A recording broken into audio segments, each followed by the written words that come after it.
Time's up, people. You can talk all you want, but it won't change a thing. I wanna know what you do. What do we want? Green New Deal. When do we want it? Now. What do we want? A Green New Deal. When do we want it? Now. What do we want? A Green New Deal. When do we want it? Now. What do we want? A Green New Deal. When do we want it? Now. Ain't no power like the power of the youth, 'cause the power of the youth don't stop. Say what? Ain't no power like the power of the youth, 'cause the power of the youth don't stop. Ain't no power like the power of the youth, 'cause the power of the youth don't stop. Say what? Ain't no power like the power of the youth, 'cause the power of the youth don't stop. Whose earth? Our earth. Whose earth? Our earth. Whose earth? Our earth. Hello, everyone, and welcome to the Up and Up. This week we have actually a very special guest. Eric Kestner has been a volunteer for Real Progressives and an ally in the fight for Medicare for All. And he is here today to talk about another event that he was able to see because he is in DC for Medicare for All. Welcome to the show, Eric. Thank you, Jodi. Thanks for having me on. I love your show. Of course, thank you, and we love having you on. I love how you're at the grassroots and getting out there and really helping us cover things that like we say, that the mainstream media doesn't cover. So it's amazing that Real Progressives is behind me and supportive. So that feels great. So really, thank you for having me on. Always. All right, so let's talk about first of all, what is this event that you were able to go? It was a March for the Climate. Yeah, on the 25th, it was a global climate strike that was occurring in lots of major cities across the United States, across the world, really. And I was able to participate in the DC event that was put on by an organization called DC Teams Action, which is a bunch of really sharp high school kids.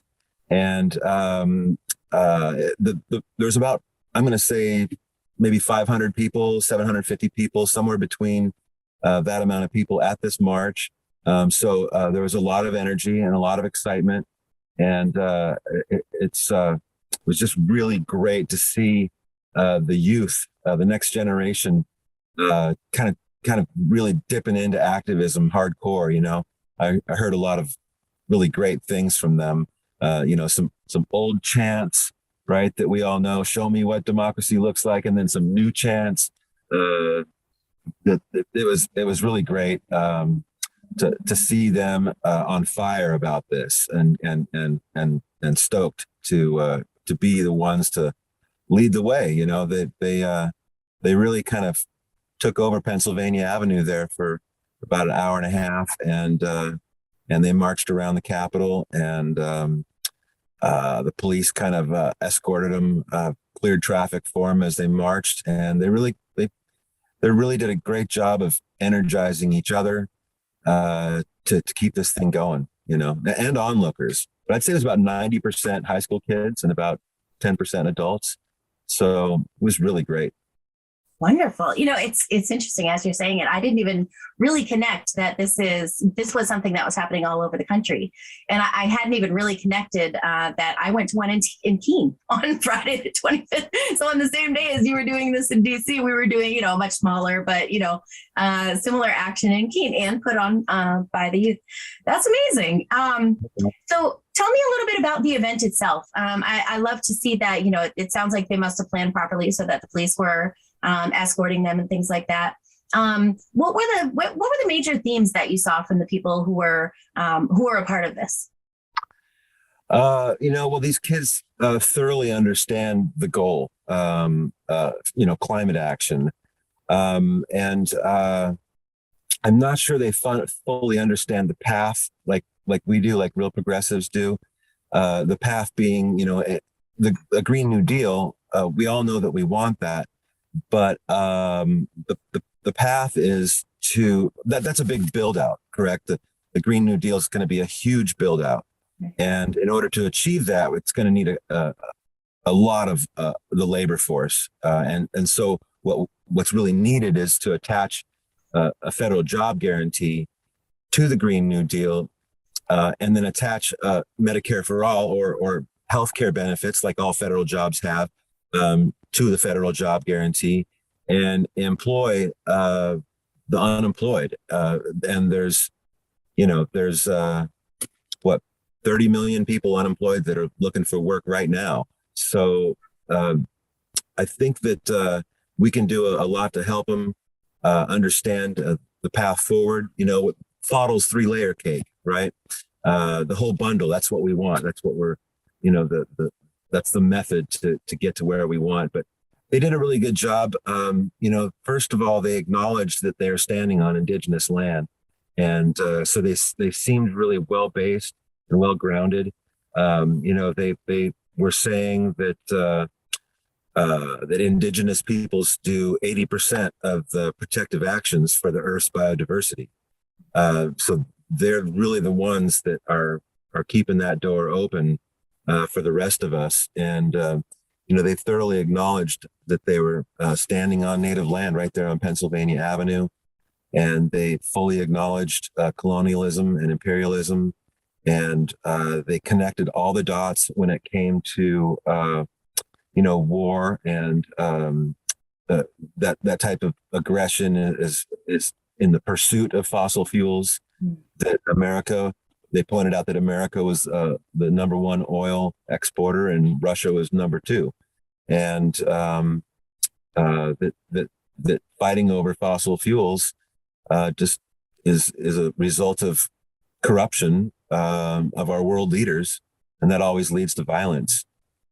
So they were all about reminding us about the sixth mass extinction, that we have a 9-year window to turn things around, or we're not going to be able to turn things around.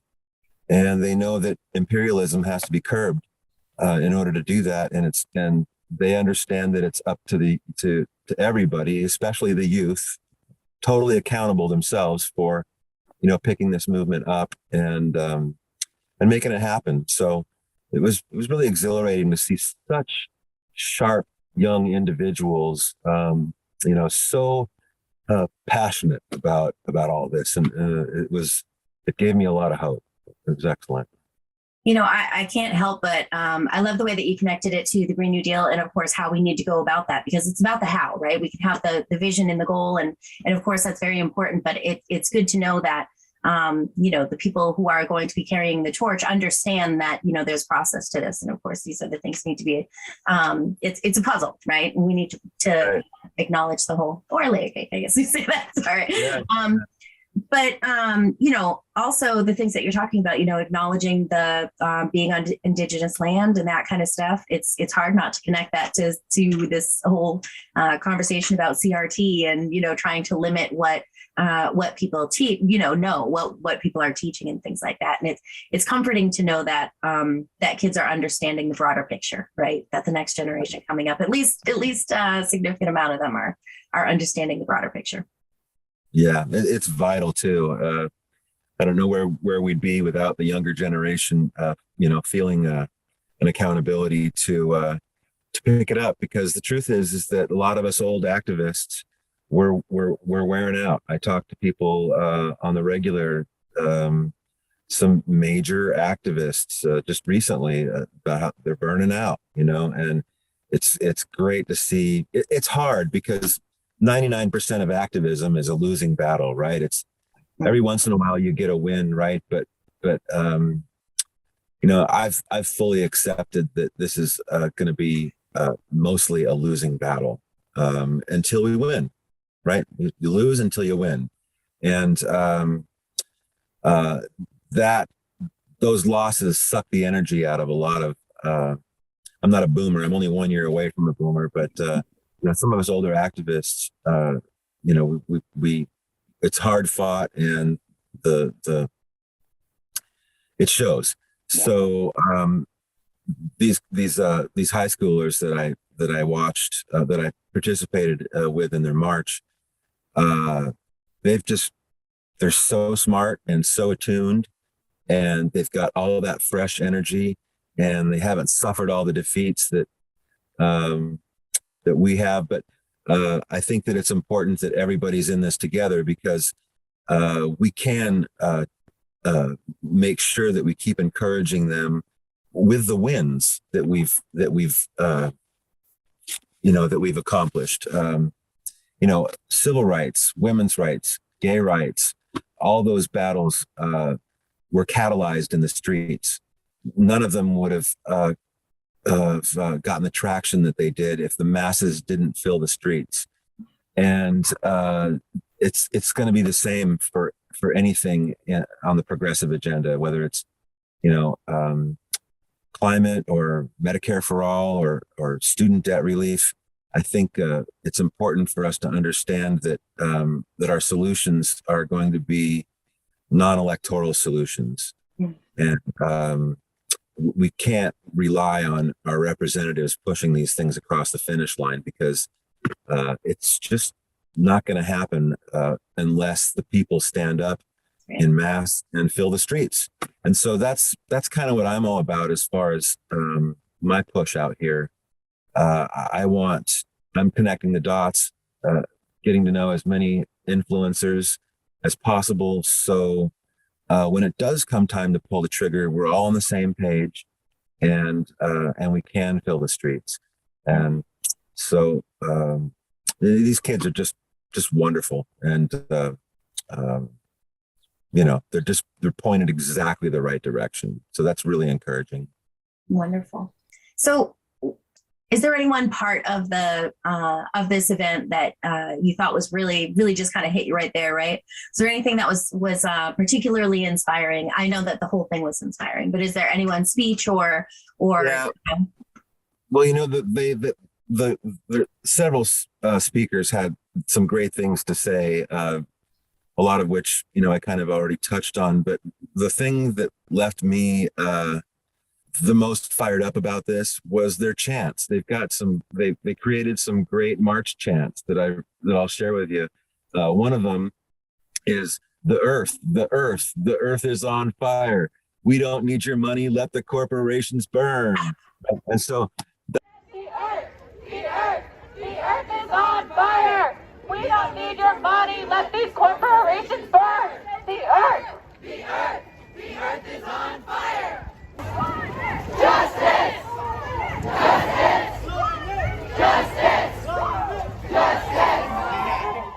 So that, we were all about that in the club, 20, 30 years ago, but the lyrics were a little bit different. Right. And so that was a really a cool chant that they had. Another one is no more coal, no more oil, leave the carbon in the soil. Our streets! Our streets! Our streets! No more coal, no more oil, keep that carbon in the soil. No more coal, no more oil, keep that carbon in the soil. No more coal, no more oil, keep that carbon in the soil. This is what democracy looks like. Stop buying plastic! Woo! I'm not sure if that's old or new, but I liked it. And let's see, the other one was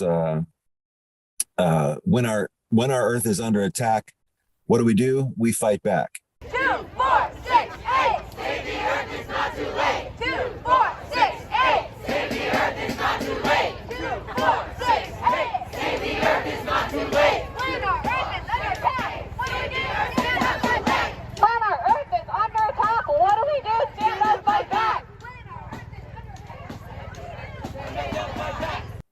That was a cool one, and I don't know. It was great to see them doing all the things that we've been watching our generations do, and continuing that fight. And I was just really left with a positive feeling that nobody's given up. We're still all in this together. It doesn't matter how old you are or what generation you are. I'm seeing a lot of accountability in all generations, and that's what it's going to take to get anything accomplished. So, when we fill the streets, it's all of us. It takes the whole village. Yeah. Right? The oceans are rising, and so are we. The oceans are rising, and so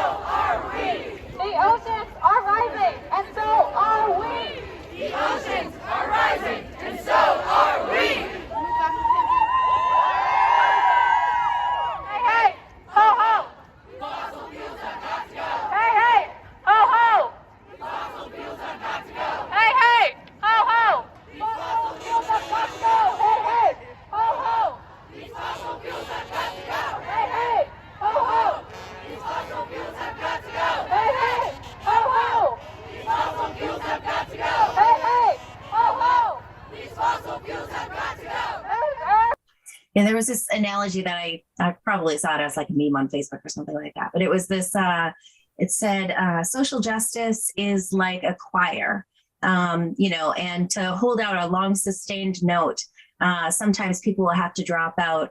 But the note is carried by the other people in the choir. I'm not saying it as well as it actually was written, but I love to think about that, the way that, we're all contributing. And yeah, sometimes, just really for self-care. I think burnout is a real thing, especially in political activism, right? But if you are aware of that, and you can kind of take your time when you need it, right? And we kind of understand that with each other. And so someone else will carry it while you're taking your, refreshing, re-energizing, and that kind of thing. And you can get back in and they can take a break, Yeah, that's so true. That's something that we all go through eventually. I'm pretty sure, at least, that most everybody goes through those phases. And yeah, that torch has to be carried no matter what, whether the individual is in or out. There isn't any one person that is going to make it happen. There isn't any hero that's going to save us. It's, we don't have any power. I mean, our parents teach us, find your inner strength, lift yourself up by your bootstraps. It's all up to you. And all that's bullshit, right? It is. The truth is that we can't do anything without support and without each other. We need family. We need friends. We need to lock elbows with our neighbor.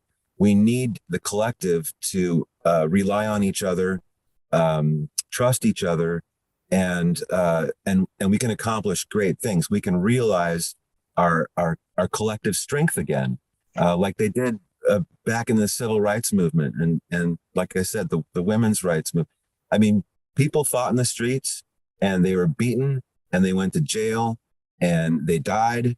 To say what's right and what's wrong in America, and our collective power is in each other. There is no one person. There is no making a name for yourself. There is no. It's got to be all of us. It's Bernie said it best. No, not me. Us, right? Up to us. So that's the message I'd like to leave folks with, is that no matter how wonderful or great or anything you think any one person is, no Bernie is going to save us. No one person is going to be able to take this on by themselves. It's gonna have to be everyone, all of us. So. Absolutely. Well, thank you, Eric. Thank you for coming on, and thank you for your, your really broad, sustained fight, being there in DC in the first place. Now, I know that I've seen some great, TikTok things, and of course, we try to have you on, and I know Luke has done check-ins and things like that. But where can people follow along with your journey? If people would like to go to my Patreon and support me, my Patreon is patreon.com/yellowvestaction. Anybody that's watching, that's not familiar with realprogressives.org website, definitely go to realprogressives.org and go to the media drop-down menu and just start watching all the amazing material that we have there. Articles and videos where people can just really learn a whole lot. And if you want to support Real Progressives, go to Real Progressives Patreon, which is patreon.com/Real Progressives. Otherwise, you can find me over at Yellow Vest Actions for Real Progressives, part of the Real Progressives group. Go to Modern Monetary Theory for Real Progressives, Real Progressives in Action, and of course the Real Progressives Facebook groups. So lots of ways to discover a lot of information, a lot of important information really quick. I love this organization, and all our brothers and sisters here. It just made it amazing.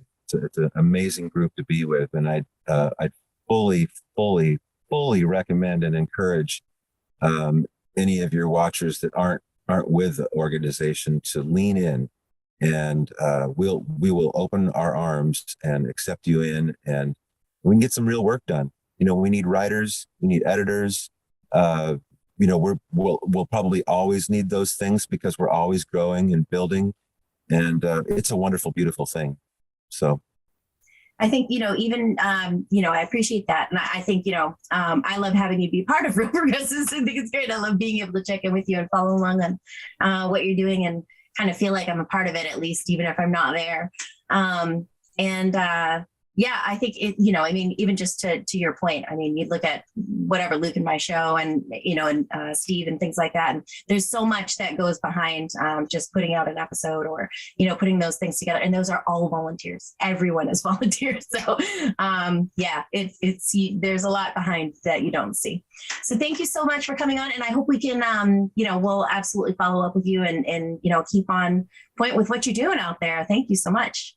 Sounds great. Thank you again for having me on. It's always great talking to you. Yeah. All right. And for anybody who's watching this, if you enjoy our content, please like, share, and subscribe. It's, really helps us to try and get past the algorithm. All right. Have a good week. Check in with you next time.